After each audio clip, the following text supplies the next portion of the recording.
Cool. Hey everybody, welcome to Crohn's Veteran. Thanks for joining us. Jordan, CJ, Renika, worldwide baby. so, but yeah, so actually, today, we're gonna try to, keep things as light as we can and stuff because we're here to educate and inform and stuff. But hey everybody, welcome to Crohn's Veteran. Thanks for joining us. Jordan, CJ, what's up? All right, yeah, we're going to talk about the intersection of IBD and depression and what were we saying? Depression and Grieving. and grief, right? And so and and so uh and so and so first of all, I mean, so who wants to go first? I mean, I can talk about my own experiences because this is something that really resonates with me because like but yeah, but I but I'm it's not important if I go first here. So if anyone want to share, you know, their definition, Vernika, how would you, yeah, how would you, that's quite a good question. How would you say the biggest contrast between grief and depression? For just thinking about it clinically, grief is not a clinical terminology. It's basically a process people go through whenever they have lost something in their life. Would be a loved one, whether it be a part of their body or grieving the loss of just their lifestyle. Depression is more of a clinical termination. Depression is more of a pervasive and persistent type of ongoing battle of your moods in your mind. Sometimes we have tendency to link depression with grief because when a person grieves, they can become depressed. But grief normally decreases over time, correct? But depression normally stays stagnant or stays consistent if you are not careful and you have a diagnosis that has been that you have diagnosis of that. So I know for me personally, I have been through bouts of depression that consist of me not wanting to be around anybody, or I have isolated, or I have not wanted to do things that I once found to be enjoyable. I've had periods where I will cry. I've had periods where I would eat more because one of the symptoms is you eat more, you eat less. Mine is I was like I'm eating more, or periods where I just felt like I was not worthy of what I had received because why me? You know what I'm saying? Then Mm, I transferred that over to the grief part. Having inflammatory bowel disease, Crohn's disease, I grieved the loss of my old self. And just Saturday, I woke up Saturday morning and I was like super irritated. I woke up, I was like, this is not right. And I was like, and in my mind, it was like I wasn't talking. I had an out of body experience. My best friend called me. She said, hey, I said, what's up? I'm playing the part as we do, play the part. Like, what's up, girl? What woo the woo, the sun outside shining. I'm about to go out and get my car washed. I had all of these things prepared and planned. But she said one thing, and I was like, you know what? I just don't know right now. I just started crying, like bawling, crying. I said, I feel like my life has changed. I'm grieving my old self. I'm about to have this procedure. We about to go out of town to Vegas in May. I can't even get excited because I got to worry about this surgery I'm going to have. I just lost control of my emotions for about 30 minutes. And I had to sit down, drink some water. I said, you know what? What is really going on? And that's how I know I was really grieving. So I'm not in denial about my diagnosis. I'm just more in the stage where I have accepted it, but I still have periods where I mourn it. And that's perfectly fine to do that. So just know that that's where I draw a fine line between the word grief and the word depression. How about you guys? Any experiences y'all want to share? Um, yeah, I mean, I'll go next. Is that right with you, CJ?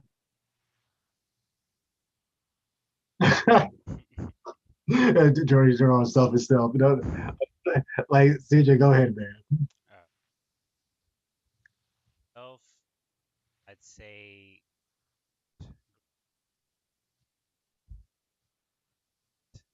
Mhm. problems. got diagnosed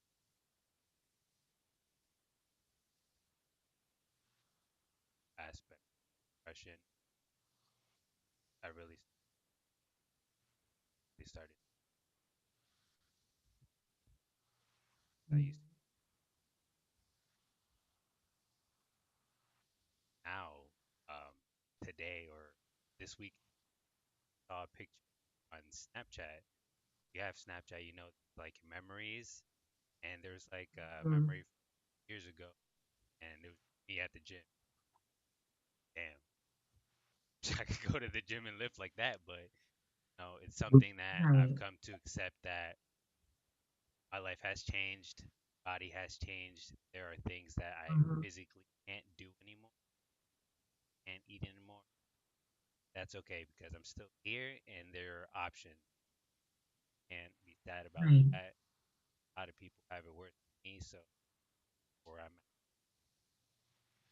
That's a positive perspective on that. The end part where you say you where you are here despite what you're going through. You are present in the body, in the mind, body, and spirit to be able to share these things and try to find coping mechanisms to be able to help you continue on your path of living with a chronic illness. That's very profound because a lot of people don't look at it that way. They look at it just with the negative and not the positive aspect of where it could have been versus where you actually are. So I can really appreciate this, TJ. Thank you. Yeah, Yeah, thank you also, man. It's all about perspective. You know, like definitely. I said, shout out to David Chin about that. So, but it just in my life too. Just that's the just then I think about even before interviewing all these people and stuff like that. I'm always like, man, I am healthy to go to work type thing. And so and there's this that could change any day. And so, so every single day that's part of the reason I, never call in because I don't want people to think that I can't work anymore. So, and so, and so, Mhm. so I show, so that's because, kind of until I can, I'm going to type thing. Right. That's kind of the way I look at it because, Crohn's is so, in my own experience, it's just been so, out of the blue and, like this kind of like almost like a freight train type situation every time it comes on. And so I'm just grateful for every day and just trying to like smash life. It's kind of why I'm so ambitious too, because I'm just trying to smash life over here because I could be laid up at a hospital or some shit and like my whole life could change. And so as far as depression and grief, I've um, yeah, there's a lot of things. I've had my fair share of traumatic experiences, both with, IBD. I said, those freight train experiences were, I said, the first time that surgery was said, was about 12, about 12, maybe 18 hours of just, Mm. agony type thing, and then going to the hospital, emergency surgery and all that. And then second surgery, that was probably from April to October of just being in, on 11 pain and popping painkillers, just doing whatever you can. Like it was terrible. I was been over like a 90-year-old man, and it was a living hell, for months. And the fallout from that was grief. I was grieving the loss of my car. I was grieving the loss of my job. I was grieving the loss of my marriage. I was grieving the loss of my military career. All that, fell out from that, type thing. Mm. And so like, and so that, so also, but as far as depression, like, yes, or actually I had to grieve, and manage the depression or feelings around that, all while going to work every day. Mhm. Same thing because I'm a kind of a, breadwinner rule kind of over here type thing. And so if I don't work, we don't eat type thing. And so God make it happen. And so depression, many people know can, manifest in a lot of different ways and stuff. And so, so for me, I'm not much of a, I'm not saying I never cry or anything like that, but I'm not, but when it comes to being depressed about things, I'm not much more of a anger, that kind of, that usually comes out. And so that's why I've kind of been on this whole journey of, self-care and self-love to, put that down, and just, not be, angry about the grief I have from IBD, the, anger or the depression or, any kind of symptoms from all, dealing with like, racist people, ignorant people, like dealing with, loss of career, all these different things. And so just trying to reconcile all of it, call all of it learning experiences and kind of move on, type thing. And so that's, like, wins and lessons, that's what I'm trying to, right, just wins and lessons.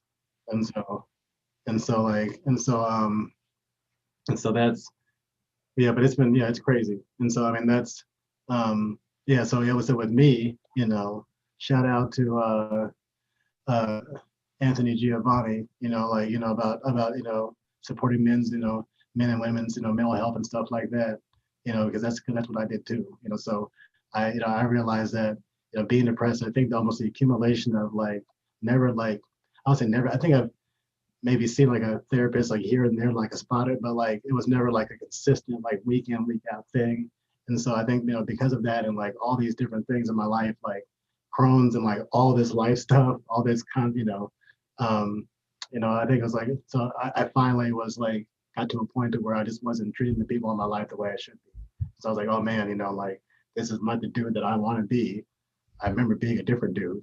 So let me try to, roll this back, because I've kind of become too depressed and too angry and too much grief type thing. And so like that has to change. And so yeah, so that's, yeah, so I got a therapist. This, I really encourage that. Go ahead, CJ. I think that's good. Yeah, Mm-hmm. I really encourage that. I really encourage therapy.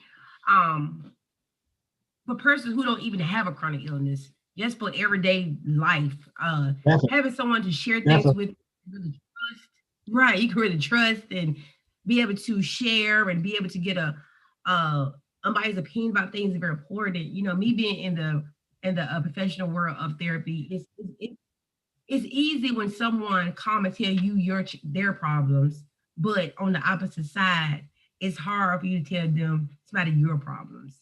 And I'm learning how to become more obedient myself because I have to be able to submit to the process of me getting therapy as well as people submit the process of me giving them therapy. I have problems and challenges and people come to me like I have it all together. Like I do not have it all together. I'm over here about this. I'm like one stitch away from busting open right now. Like, whoa, literally and figuratively. But I know how to cope and I know how to refill my bucket when I'm having those days. Like when I had my day on Saturday, I had my little 30-minute melting pot, like whoop the whoop. I got up, got dressed, got cute, went out, rode around, looking at some nice houses, looking at some park. I was like out, just being out, just gave me some good vegan food. I mean, I was like, I'm good. After that, my mouth, it was gone. Because it don't stay. But a person who had depression, that feeling I had that morning, it would have stayed there the whole day, yesterday, tomorrow, the next day. And it's hard to get out of that funk because you don't have the tools or you don't see the sunshine above you. Therefore, you always stay dark in the darkened clouds. So I know how to fill my bucket and be receptive of what I have going on and understand that this is not something that I placed upon myself. It happened. So that's another part of the stage of grief, because it's 5 part: your denial, anger, bargaining, depression, and you have the word acceptance. So when you accept what you have going on, cool. Doesn't mean you don't get mad about it sometimes now. Like you can get mad now, but more so of acceptance. So this is where I am with that. But definitely I encourage therapy as a indicator and motivator and encourager of people to utilize that as a source to help them get through their periods where they can't get through. Yeah, also just speaking of therapy, is just because, the first therapist you meet may not work out for you. Does not mean that therapy does not work.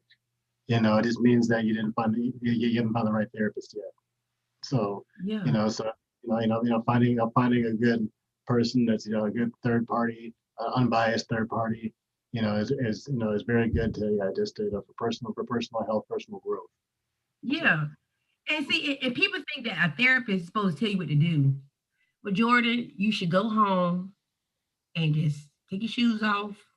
CJ, just go outside, get some fresh air. You'll be fine. That's not how therapy works. Therapy is more so about you making sure that you find your own answers to your own problems. They're like guides who help you maneuver through the fog and the forest of your thoughts. Because sometimes we need somebody just to help us put one, two, three, and four in line versus five, one, two, and three. Like, help you get through that process. That's all it is. We don't tell people what to do. It's only like well, have you thought about this? What about this? More so of that, so you find your own answers, because that's what we have a tendency to do is want people to tell us what to do. When you eat, drink water, you'll be good. You won't have Crohn's no more. Oh, wait, you walk 5 miles a day, you won't have Crohn's no more. And then you get mad. Well, my therapist told me to walk 5 miles a day, and I got Crohn's. She ain't no good. First of all, she told you the wrong thing. She should ask you, what things are you doing to encourage your mental health, Miss Wood? Are you walking? How about taking some deep breaths sometimes you're upset? Give me suggestions like that. You know what I'm saying? Like, this how therapy supposed to work, kind of like that. right, right. So yeah. I think it's just healthy. I mean, I think it's just a healthy thing to have in general. Find somebody that works for you. There's a lot of resources out there. So Mm-hmm. like mental health matters type thing. So It so does. yeah, but that's hmm hmm It Victoria and matters. so said Victoria said that she found therapy very helpful, and isolation definitely makes it work. Definitely. mhm, Definitely. And Victoria, you know what? mhm, I agree with that. Isolation comes from being in a safe place without anybody interjecting how you're feeling. Sometimes we isolate to keep ourselves feeling how we feel because we don't want nobody to come in and tell us we can feel better. If it doesn't work, we lose that hope because it didn't work. So if I can isolate in my own space and don't nobody bother me, then eventually I will come out of my shell. But if you bother me and tell me I'll be okay, it doesn't work. Now I may become resentful towards you because you gave me information that wasn't true for me. So I want to isolate more. That's how I look at isolation for me personally when I had things going on. I don't want anybody talking about nothing because you don't know what got going on. I don't want anybody telling me nothing because you don't understand it. Let me just sit here and cry, eat these Kit Kats, and go to the bathroom 10 more times because I'm already not doing eating the chocolate, making things worse. But I needed to do that in order to get out of my slumber. Yes. Yeah. He's Yes. just like, yeah. mhm. Yes. Shake your head today. Tell me about today. Can you relate to that? Yes, I can relate to that. Tell You me have about it. to, sometimes as much as we say don't risk it for the biscuit, like for your mental health sake, sometimes you just have to do it. No, it's better to do it and then go through the bad experience in the bathroom than to sit there and be resentful, sad, and angry that you can't have that and just be in that funk the rest of the time. Yes, I agree. Right. We're not saying hurt yourself now. We just saying, if you know you can handle Uh, it, hey, you're a Moderation. risk. Moderation. yeah, moderation is key. So and so I yeah I yeah I mean I've definitely come a long way as to the accepting of my situation because it's been a little while now and stuff, but I still have situations where I'm like, man, still wow, like this is like I feel horrible. So like it was a type thing like where you just like that kind of like who yes. So I mean, so I think it was David Meltzer that was was talking about um stuff happens. You say you still get upset and you still people have emotions and stuff. It's just that like Renika's, was saying, like, and also, like, how quickly can you recenter yourself? Yes. Like, how quickly can you get back to your, I'm happy to be here. I'm grateful for what's going right. But that type mindset, like how bad, like how quickly can you get back to that? That's a challenge sometimes because we're all like, man, yeah, we all can get into our feelings. So I And agree. I feel like with IBD, it's like a cycle. I've hit that point many times with my freaking IBD. Oh, yeah, that was me about, I don't know, that was me almost a few days ago. Like I just had, like I said, again, like I said, like Renika saying that she had like a little 30 minute, like, man, this is some bullshit. Like, I had the same thing the other day. Like, I was there. man, like it's been Yeah. so like trust me, y'all. Like, like I just, this oh, like this is horrible. See, there's a whole the whole shebang. Like this is the whole waterworks. Like, oh my god, this is I can't. But you have to, Okay, I got him. and We back like there. all right, like nobody's gonna beat me. And so, Right. so like I'm Therapeutic though. yeah, again, my and so that's yeah, but I said it happens to me. I said, we all, that's we're all human beings, and Yes. again, like I said, I said it's a bit with biological malabsorption.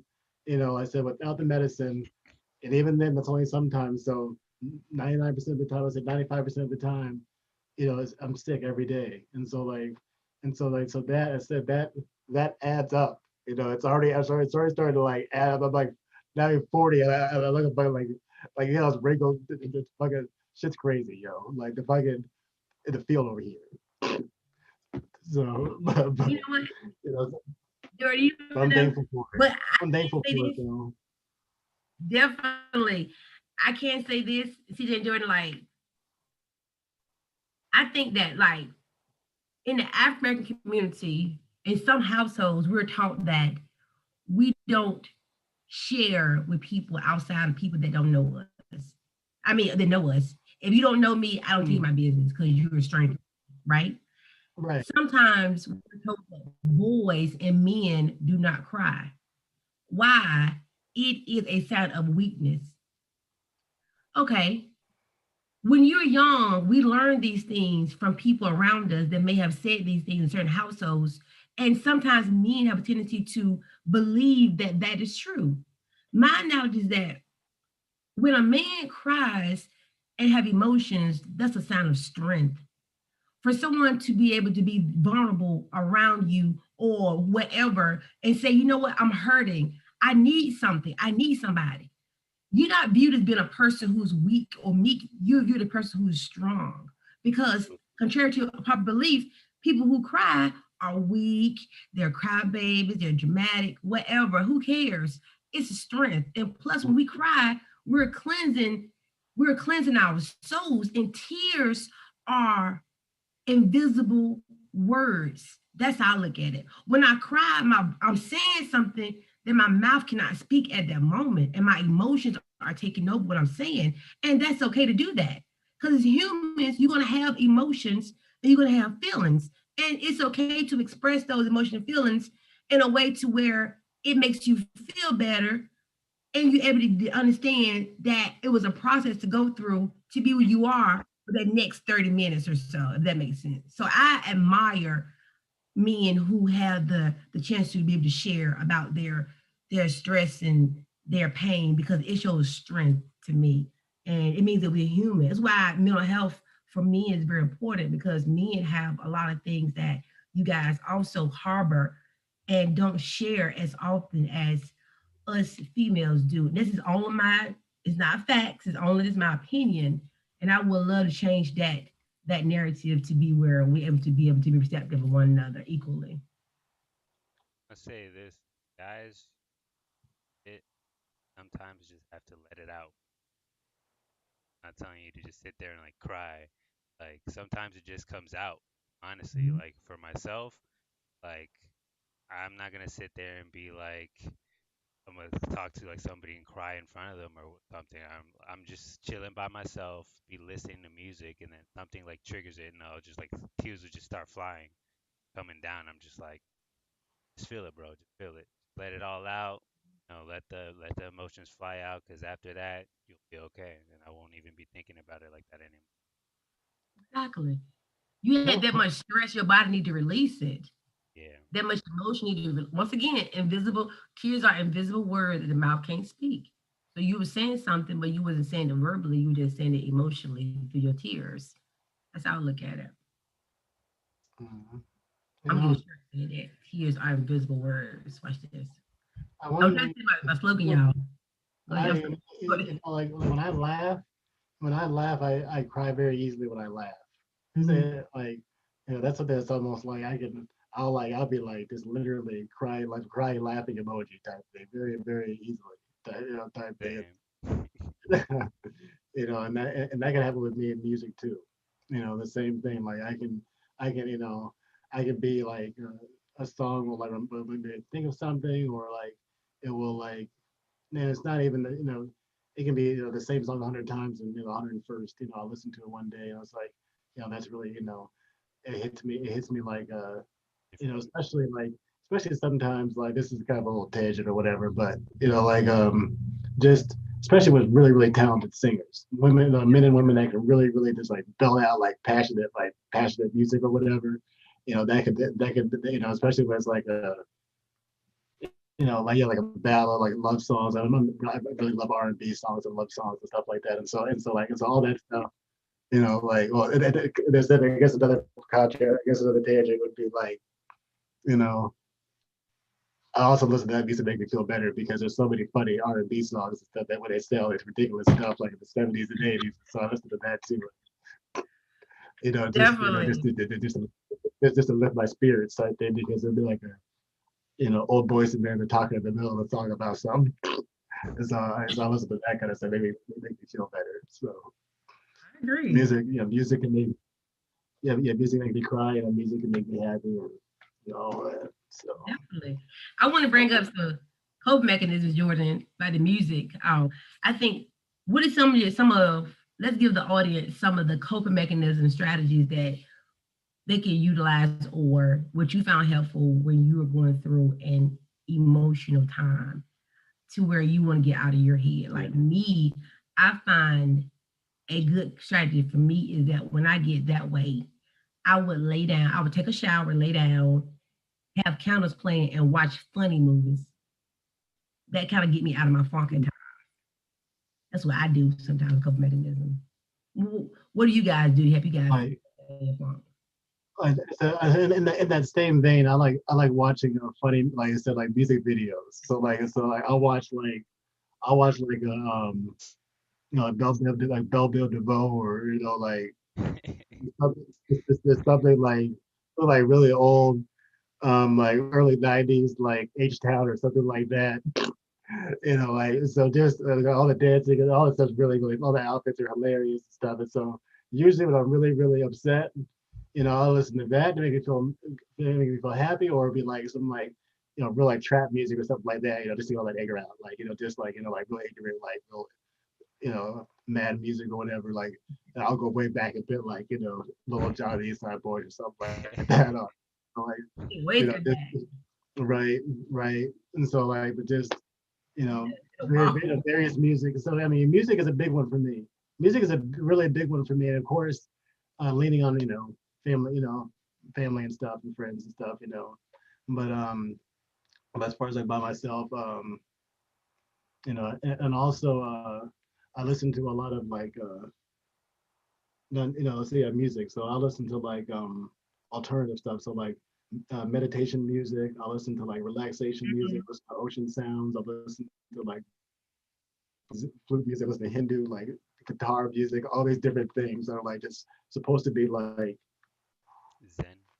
yeah all Zen. So I listen to like all this like all the things that are supposed to be just like supposed to be like relaxing. So I'll like I sleep to like all kind of stuff like I'll be like okay Google like play like you Sounds like know, the African rainforest. yeah, like abundance, like abundance meditation music or something like that, or like releasing negativity meditation music, and so and so hope does it work? I don't know. I'm trying to be happy over here. So, um, but yeah, I try. Yeah, rainforest. Yeah, birds. Birds chirping, something just to keep it light. Something just to keep it light. People let a Exactly. thunderstorm. Yeah. Thunderstorms is actually like one of the high ones. That will knock me out quick. So it's Yeah, thunderstorm. Mm, it's very common. Once again, rain, yeah, tears, yeah. calming. Even here in Nebraska, like it'll be like, man, I slept great. Look outside, be like trees knocked over. Damn tornado. Right. And tarnation happened over here last night. What Right. about Like you, CJ? What things you do? Like Jordan, I also have like happy music. Um, I like to exercise, talk to people, play video games, watch activities to keep me out of my head. yeah. Uh-huh. That's the hardest part, being out of your head. Yeah. Because You I'm. can still do activities and still be in your head. That's Yeah. true. I have really gained a semi addiction to TikTok, and I have to figure out, am I going to deactivate my page or put it on a timer? It's hard. Just delete the app. Because It's addicting. You look down, then you look up 3 hours later. Oh, snap. Right. yes, like true story. I know we're not digressing from the conversation. The other day, I was like, okay, I'm gonna lay in the couch for a bit, look TikTok, I'm gonna get up, whatever. What? TikTok for 2 hours is some change. I said, what in the hell? I don't miss going grocery store. I don't miss watching a show on TV. All because I'm watching people doing makeup, doing hair, or people getting people doing this weird stuff, but they make stuff. I'm like, why? Why? These little 30-second videos add up. They do. They But you do. knew about They do. mean videos for one day. The challenge with all that stuff is like, man, is to how do you balance creating more than you consume, That's right? true. 'Cause that's the like because there's nothing wrong with looking at it, but if you do like a 60/40 to where you're adding reels, you're adding TikToks or whatever, but then also then watching all that stuff too. I think because like people over here are real big into reels and stuff like that, which is the same thing on Instagram, and It so like is. you can just it's a black hole of content. So It's you can content. you can caught up. Mm, It Victoria is more. says, Go ahead. Go ahead. okay. No, Victoria no, said that, love your insight on Tears Renika. Music always brings me up, either rock or Christian. Also watch Star Trek. And then McMuffin Surprise said, where's my sub button? How about you watch the Twitch channel, get my sub, my oh, views up, brother? How about that one? Then we can get a sub button. guys. Thank you, Victoria. What's the other person? like that's awesome that My boy Brown. Hey. like Yo, Brown. Victoria like what's up, man? Victoria, that's awesome that you're I'm a fellow Trekkie. I'm like so I'm an IT guy. I'm a nerd. So I watched like the next I watched like the Next Generation and like Deep Space Nine and a little bit of Voyager and like all that stuff and like I used to like but like Next Generation was my jam. That was kind of my generation. I watched like a few of the movies and stuff, and so like I used to be like yeah, real heavy into Star Trek, and like even more so than like Star Wars and stuff. So Never yeah, but forget my that's life. my little nerd thing for the I was so but yeah, I mean I have on a shirt no, today. actually I don't watch like I haven't watched it. You wear the See, Empire. Nice. see, It's Star Trek, right? like ridiculous. Star Wars. That's why that's why you're allowed on the on the podcast. Well, I don't know. I never. I've never watched Star Trek. I never watched Star Wars. I don't know the characters up there. This came on Five and Below. Shout out. Way too. We getting a lot of good shirts over there. Yeah, what do we? No, I I know, watched Renee. about Like, 10 we're gonna have times to be like, there. we said, no, you say, Teespring, bro. Renika, you say never, you never seen those I movies? watched this twice, 3 Renika, you times. never, that's so funny. That's so funny. Like Renika, like you, I know, like only the best. Oh, we invested the best over here. So, but like, you've never seen those movies? No, I've never Oh, seen that shit get Star. you hip. So I don't know You know, nothing against anybody who are Trekkies, but beware of the pie. What would that mean? I don't. oh, I'm not saying that there weren't episodes that made no doggone sense, and I wouldn't, like there's some they kind of went and said that show they kind of go to some weird places. I will say that. So like, um, but so but I think you should watch Star Wars. I think that you Oh, should. I think that you should watch. the old ones. Yeah. So like, I it's some good. rewatched them the first time. Like, They're decent, I recommend. right? Yeah. That Yeah, one the guy had the white hat on his head. The white hat on his head. you might. I think. Helmet? Yeah, then the little hairy thing. Chewbacca? Chewie? Yeah, he a big hairy thing. I can't do the Chewbacca. Yeah, I don't know. I don't know. Well, I don't know. See, yeah, Okay, I have a question for you. Do you like, like I said again, now we're talking about something totally different, but do you like sci-fi in general? My dad was a big sci-fi person. I never got into the Godzillas and them kind of sci-fi movies like the Matrix. Like do you like that? Oh, I'm sorry. I was on another track. No. Mm-mm. Oh, okay. No, I hate that. But, yeah, I'm not. but, I dramas. Like any kind, so any kind of like space, any kind of space movies, like aliens, like any of that kind of jazz. The only alien movie I saw was the little boy, and he had this little alien came in his backyard. He gave him some M&Ms, and he had made some pinwheels out of straws. It's called Something in Me. Remember that little movie? Oh, all I was saying. What's it called? Max and Me. I know you're talking about. All I was saying. It's the closest it get to me to aliens. Have you seen Predator? Yes. The original one? Oh, alien. That's more like it's kind of like a horror movie, a little bit, sort of. But like, I'm kind of I Robot, Will Smith. I watched it. I couldn't tell you exactly what happened. I know the one that was in line, and one guy got out of line, and he was like, he different. Minority Report? I am human. So like, you said Ouija board? No, my Minority Report. Have you seen Prometheus? Yeah, that's what I'm saying, Renika. Have you seen? It's a great. To me, it was all right. I like it.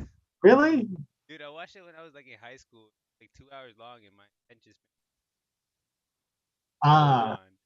I saw it. I never watched any of the movies. I heard it was like, check it out. I saw it in 3D. I saw it in 3D or whatever, and so I like it was like in like IMAX or whatever. So it was dope. I think that was before Grayson. Yeah, so I had time and money. So but I don't know. I thought it was all right. I thought the story was cool. Like it's kind of those like big huge concepts things, right?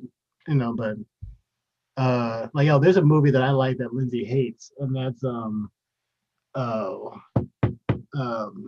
it's like have you guys seen any of those Marvel movies? Like Monique, you like any of those? Like any of the superhero movies? Is Marvel like Superman?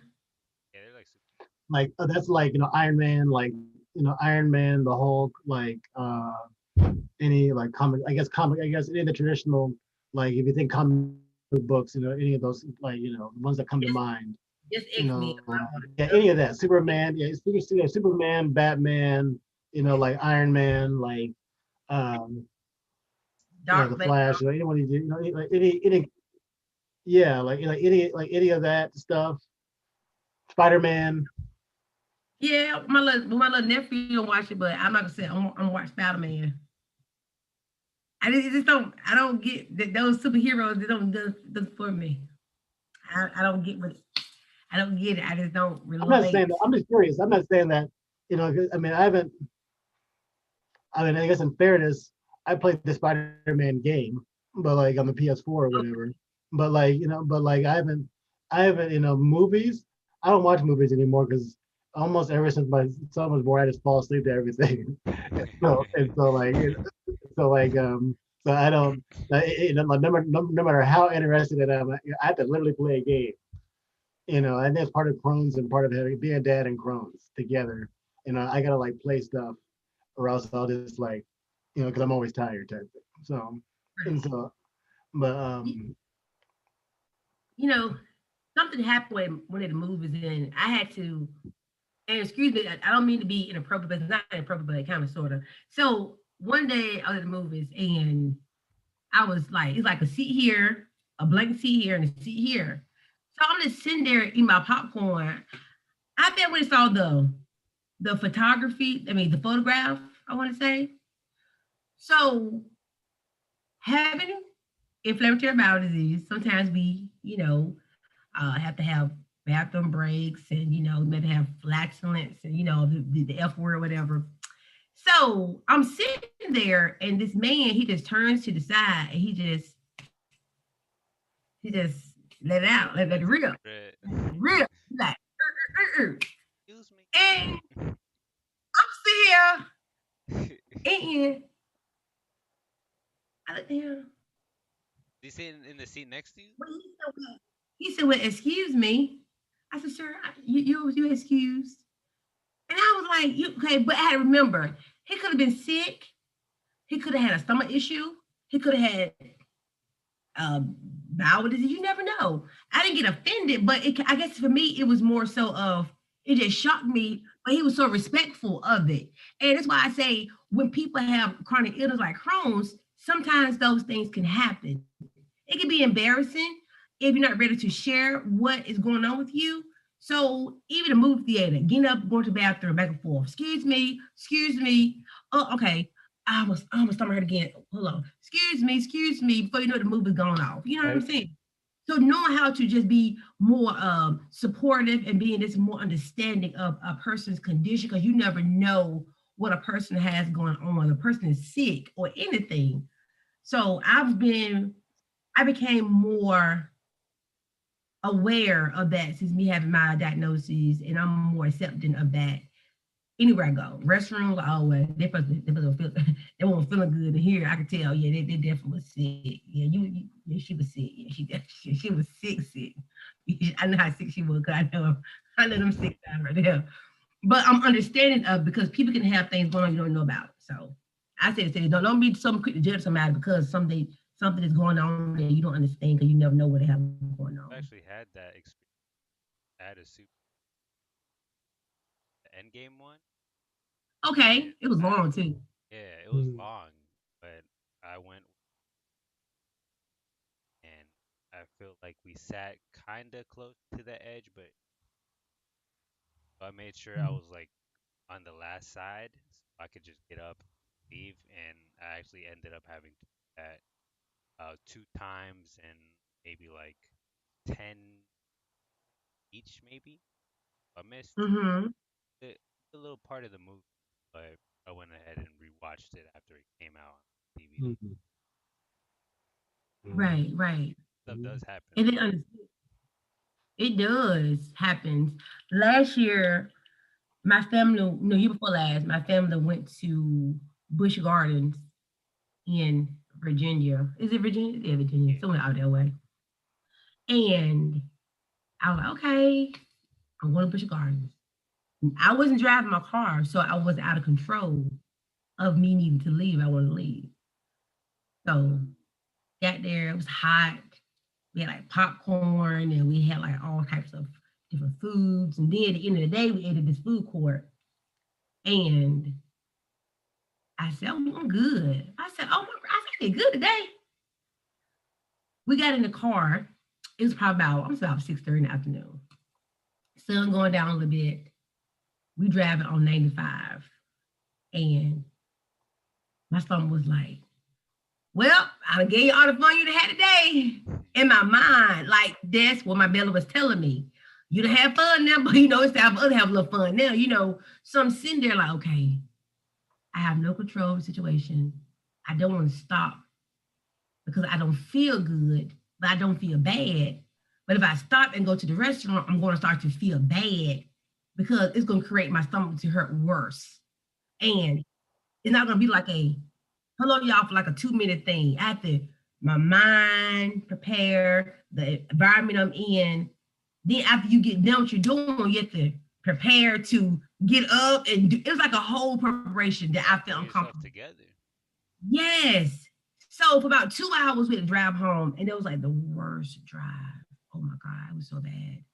I was like, Renika, just calm down. Like every time I saw like, we're almost there. We're almost there. I had to literally like hold my hands like tight because my stomach was hurting so bad. I couldn't even cough. Like I said, go to sleep. I said, no, don't go to sleep.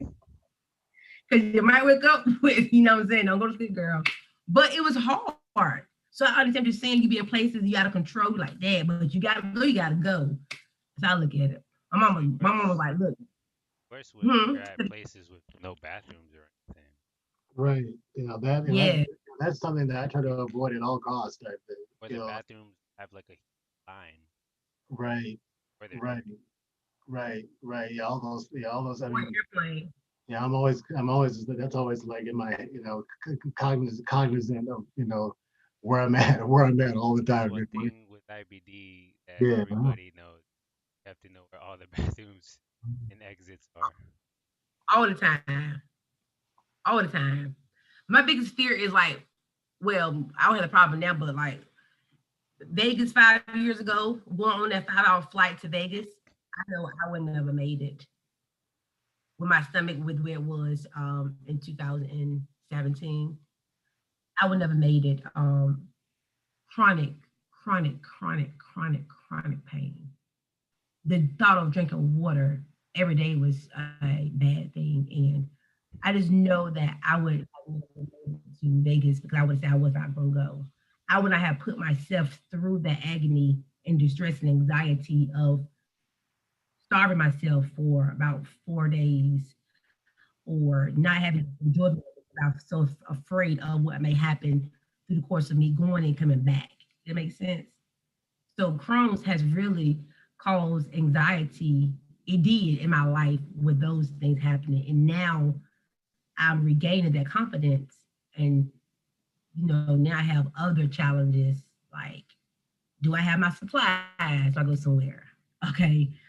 But I've been over and this bed want to say, it's not gonna hurt. Like, I'm like, and what? I'm ready. Oh, okay, I'm ready. I'm ready for the happen. They're like, and or me being somewhere you have a leak, or you being somewhere and you don't have the proper disposal things you need to dispose in the right trash can or whatever. And I know it's gonna happen one day because we're human, we make mistakes, but I don't know where and when, but I hope we don't do it where it embarrasses me. And that's what I'm kind of mostly scared of. So I have my supplies in my car, pocketbook, book bag, everywhere. Got a pocket everywhere. So I'm ready for it, but I can roll with it now. I forgot what 2008 IBD bad, where I could not drive by myself anywhere. My sense of urgency attack hard, and it would give me anxiety that I would have to, I would lose like steering, whatever, because I'd have to like hold it in or whatever. So that whole year, I legit like got rides anywhere I needed to go, um, just because my sense of urgency was that bad that it didn't really allow. And Really? yeah, and for long trips, I barely left the house that year. Long trips, um, I think the longest trip I made was the hospital, 5 minutes, and that was a little rough too. Um, I would have to go on the highway, and my father would take me, and my father is, let's just say he's Dominican, old man, and out there, their road laws, they don't really apply. So he drives fast out here, and he drives like an old, fast man. So he gives me anxiety. Um, but I'm grateful for him and him being able to take me places. But no, that's a real thing that we have to go anxiety, the sense of urgency, and we just have to plan around it. Like I've had to stop multiple times on my way to the hospital.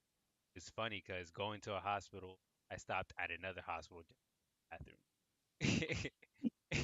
And then I got out and then went back on the highway, but got to work around it. Try your best to. Yeah.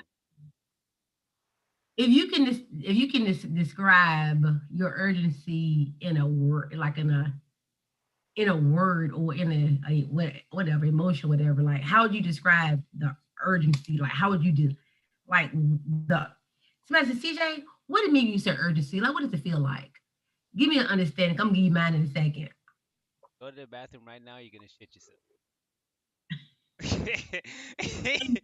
They have it. That's Right. it. I mean, it's like I don't care how much you clench, Yeah, twitch, turn, you have to grab. clench with all your might. Oh, I'm not gonna go. Yup. Anyway, I said, You so good, the bro? struggle is Yeah, that I'm people good. don't know. yeah, It's Yeah, fine. yeah. So, But yeah, the thing about sense of urgency is that yeah, I it said, goes away, but it'll come back harder. yes. It's like my on stomach. mine, Go ahead, Jordan. Yeah. I sense of urgency. I know well. That's all I was gonna kind of say is that yeah, like that same thing, like the whole concept of what with CJ with like him and his girl riding a bike for 6 or 7 miles or whatever. Like hats off to you. It's like so sometimes I'm like, man, like I'm grateful that I had this medicine because without it I couldn't do that type Mm-hmm. thing straight up. And so that's why I'm excited to do that kind of thing myself because now I'm mentally healthy enough to do it, and now I also have the medicine to actually to actually make it happen too. So, but I mean, mhm. You know, it's crazy too. Last year, I actually went on a like 10-mile run, but during that run, like he was like, "Bro, we're not running 10 miles."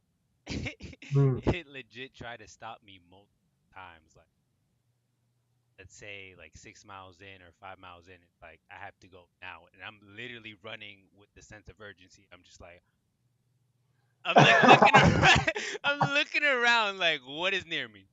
What is near me? And then like, thank the Lord. I'm like, okay, like a mile down the road, there's a store, a 7-Eleven I could stop at. So I'm running with the sense of urgency, like I gotta shit myself. I gotta hurry the fuck up. But still Mm. in a sense of a manner that's not like out of control where I can still control and can maintain posture or whatever. But, use the bathroom. All right. Continue on my run. All right, bet. I'm like, all right, let's crush this run. But like Right. not even like 5 minutes, like 2 minutes down the road, my gut's like, I was like, no, not again. And I already left the 7-Eleven. The 7-Eleven is like back then. I'm just like In the distance. in the distance. I'm like, I might have to call my dad. I stopped. I like took my phone out. I'm like, I'm gonna shit myself, bro. I'm like, I don't know what I'm gonna do. I'm like, hold up. There's a Baskin Robbins up the street. Let me just chill for like 5 minutes. I'm looking at the timer. I'm like, or at the time, I'm like, I have to call my parents to come pick me up at the fucking whatever because I can't finish this run because the sense of urgency like attacking me so much. But I'm just like, I fucking got this. So I'm just like, you know what? I'll wait 2 minutes. I'm just like pacing back and forth, like clinching, waiting for the sense of urgency to go away. And I'm like, all right, we're good. So then I start, keep going. I run into the Baskin Robbins, use the bathroom for like at least like five, or for like at least 10, 15 minutes, leave, head my way back. And thankfully, I didn't really have a sense of urgency on the way back because I guess I was in there for a while. But that whole time, I was stressing the F out, guys. Like, I CJ, Yeah. literally do, thought do, I you- was do you have any going. idea how many times where I just almost like knocked down the slide glass door, just like knocked down the glass and be like, blah blah blah, where's it at? I'm telling you, like you know, like like Go on and gonna think you running in there trying to rob the place and you're just trying to use the I bathroom. know, man. Where's the bathroom at? Where's the bathroom at? I don't got no money. So I did learn something. We tend to develop this pattern in our bodies, right? So your stomach know when it hurts, and it know that if it say go right now, guess what? You going right now. I learned that you have to control your body to where you're not going at the time you're supposed to go. That's what doctor told me. However, I tried that concept and it did not work for me. I live like 5 miles from my house. So I'm like, okay, as soon as I used to turn to my driveway. Bam, it was like everything like, up, you at home now, let's get it. I'm like, just got home. Like my mind knew I was at home in the comfort of my own house. That I can just go here and just cut the lights on, had the music on, and do what I do, like me and you in the bathroom, like this is what it is. That's how I knew my body had became adjusted to me having a pattern of going at a certain time every day. But it started to increase in the middle of the night. Then I give like 2 hours in the morning early to have a whole hour in the restroom, shower about 45 minutes, get dressed, go to work, lunch break. Y'all, I'll be back in 3 minutes. Come home, have a little fun in the bathroom again, shower, go back to work, come on. Like it's like it started to get worse and worse. To I was like, you know what? This is just too freaking much. That's how I knew that my Crohn's had started to um come from moderate to more moderately severe. Yeah. But that's just what it is. I don't even have to be. I could be getting near my house in the car driving it. Oh snap, y'all! Psychological. What's that? That's not that the That's panonomics. Ooh wee. up. I got nervous. So, I mean, I got nervous. Why you showing this? Are we still streaming? You're still so, streaming for about an hour and seven. so Okay, yeah, y'all want to when it yeah, conclude? so yeah, y'all. All right. Thanks for joining us, y'all. As you see at the end of this show, we got something really, really fun coming really soon. So, Go thanks for ahead joining and us tonight. read comments real quick. Said that she's right on. She's been a tracky since she's 13. She's addicted. Ooh, Star Uh, Trek is the best, hands down, Renika. I bet you would love it. And I'm gonna try it. that perfect definition. Thank you, Victoria, for being a support and listener. We appreciate you so much, and to everyone out there, we appreciate you guys. Remember, depression and grief. It's okay to get therapy. Is encouraged, and if you are a person that shows emotion through tears, it's okay because tears are invisible words that the mouth cannot speak. So always remember that and stay blessed. Guys, it's okay to bottle it up. right now, and not only that, there's strength and vulnerability. So, don't yeah, don't let anybody, hang your feelings over your head. And, it's okay to have them. It's okay to figure them out too. So, and that journey looks different for everybody. And, and how, and the time it takes for you to, you know, to get to where you need to be is different for everybody. And so, and nobody can tell you how long, healing from grief or depression is supposed to take. And so, because your journey is unique. And so, work on you, and just be grateful. Just try to be grateful for what's going right. When things seem like everything's going wrong. And so, and we know that, it's a day-to-day challenge for everybody. Nobody's perfect. People still, I still stumble. People still stumble, but just know that myself and CJ and Renika, care about people, folks with IBD and folks in general. And so, if you have any issues or any problems, you can DM us individually as a team, any of that, and we're more than happy to just chop it up with you. It doesn't have to be on the show or any of that kind of stuff. We do this because we care about people. So that's that. Have a good day. On You later. Wednesday, right? Wednesday. Yep, Wednesday. Yep, Eastern time.